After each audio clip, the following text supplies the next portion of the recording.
welcome back to my channel and welcome back to my kitchen. If you're new here, you're very welcome. My name is Nosa Girl. Thank you very much for joining me today. So in today's video, I'm going to show you guys how to make Ogbono soup, Nigerian Ogbono soup. But not just any kind of Ogbono soup. Nope. I'm going to show you how to make the Nigerian party style Ogbono soup. Yes. You know when you go to parties in Nigeria and they serve you that very delicious finger licking Ogbono, when you're eating it, you know, while you're licking your fingers, you keep wondering and you keep asking yourself, I make Ogbono soup all the time, but what am I not doing right? Why does it never come out like this? You know. So today I'm going to show you what you are not doing right and what you need to start doing to get that party vibe in your house, in your kitchen, and in your tummy. The full list of ingredients for this soup is going to be down below in my description box, so make sure to check it out. I'm also going to be mentioning them while I'm cooking, so you get to hear it twice. So this is my blended Ogbono straight from Nigeria. I have some meat here. I'm going to be using some beef and some goat meat. Yes, and that's because the meats we have here, they are not as tasty as the ones we have in Nigeria. So a combination of some beef and some goat meat will give me the taste that I desire. I have some cow tripe. I have some pomo already cooked. I have some smoked catfish and one smoked banla fish. Is there an English name for banla fish?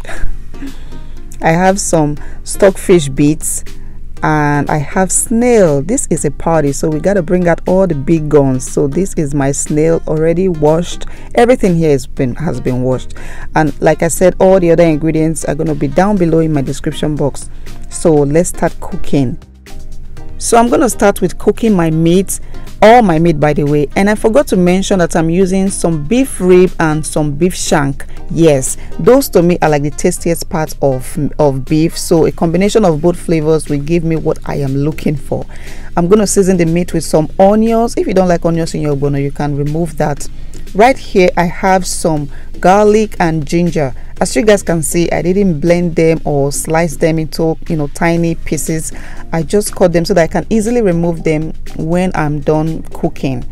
And right here I have some pepper mix. So I have one sweet pepper and one scotch bonnet. Now this trick, what it does is that it adds some color to your Ogbono, so you don't have to add a lot of oil while you are cooking, okay? And this also makes the meat tasty, not the Ogbono soup, the meat. This pepper mix will make it tasty. I'm also going to add my Maggi seasoning cube and of course my salt. So after that, I'm going to stir everything together. You want the pepper mix and all the seasoning to get into the meat very well. Now at this point, I'm not going to add any water, okay? I'm not going to add water. I'm just going to cover it and let the heat from my stove to marinate the meat, okay? I'm going to let it simmer for about 5 minutes and I'm cooking on low heat, okay? The way you season your meat is very important. If you want to get that party vibe, then you have to season your meat very well. And while that is cooking, I will go ahead and start preparing my other ingredients. So my fish, I'm going to take off the head. You don't want all that head of fish in your soup. I'm going to soak it in some hot water. Yes, especially that catfish. It needs to get really washed and, you know, soft. So this is 5 minutes later and you guys can see my meat has produced some water and it has also been well seasoned because I turn on the heat, you know, to kind of marinate it. So now I'm going to add lots of water, or at least enough to cook the meat, and then I will let her cook for the next 30 minutes. So while that is cooking, I want to show you guys something. This Ogbono, like I said, is straight from Nigeria. It came blended, okay? It was blended from Nigeria, but it has been in the freezer for a while, and you guys can see it looks like it has some, you know, seeds, or, you know, it just kind of look rough. If I cook this Ogbono like this, if I put it in the pot like this, it's going to come out lumpy. It's going to produce a lot of lump. In fact, nobody will be able to eat that food. So I am going to reblend it again. If you want your Ogbono soup to come out very smooth and slimy, then it starts from, you know, how the texture of the Ogbono. You want to make sure it is very smooth. So I'm going to use my coffee maker to reblend this, you know, until it comes out like in powder form, very smooth.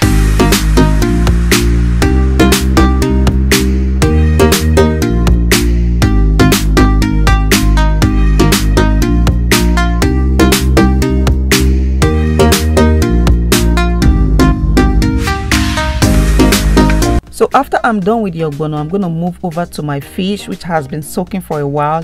Now I can easily remove the bones, and there's a lot of bone in catfish, a lot of bone, serious bone that can block your throat and you will not be able to talk again. So you want to get all that bone out of your soup. And then I am also going to blend my ogiri. This is ogiri. I'm going to blend it with some crayfish.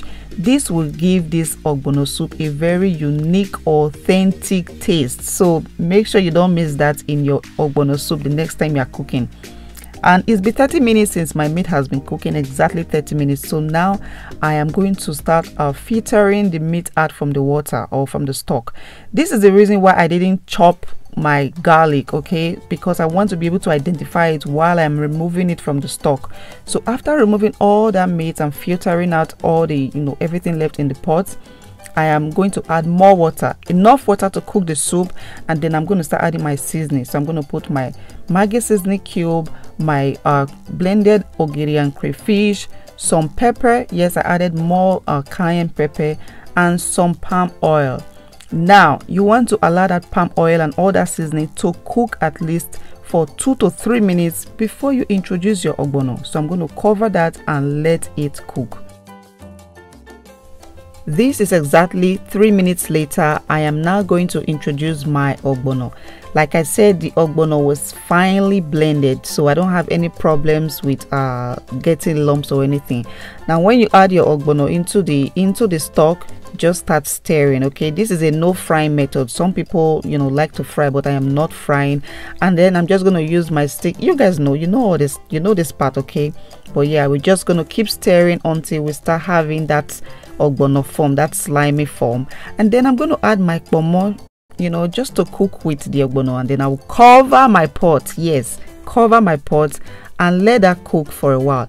Now while your pot is covered like this and your ogbono is cooking, you don't want to be on your phone. You don't want to go watch some movie. You want to be right there, because this is what will happen. It will bubble and then mess up your stove. So you want to hang around. When you see that it is bubbling to the top, just stir and it will go down, and continue to do that. I usually cook my ogbono for at least 20 minutes so that when it is done, it will be tasting like perfect ogbono soup and not just some raw blended ogbono. Okay, how many times have I said ogbono today?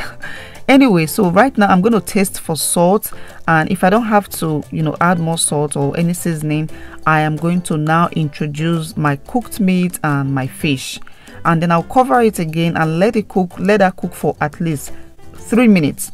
After 3 minutes, I am going to add just a very tiny bit of onions. You guys can see this.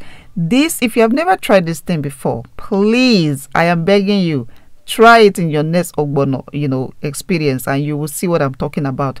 Just put just a tiny bit of onion. Some people don't like putting onions in their ogbono, and I'm like, why?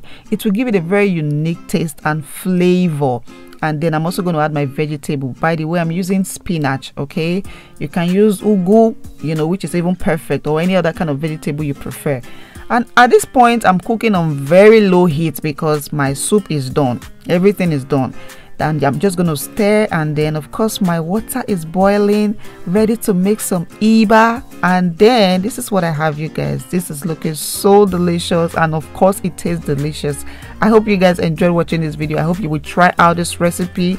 Please leave your comment in the comment section and subscribe if you have not. You guys, I've been talking for too long. Let me go and enjoy something good. Bye.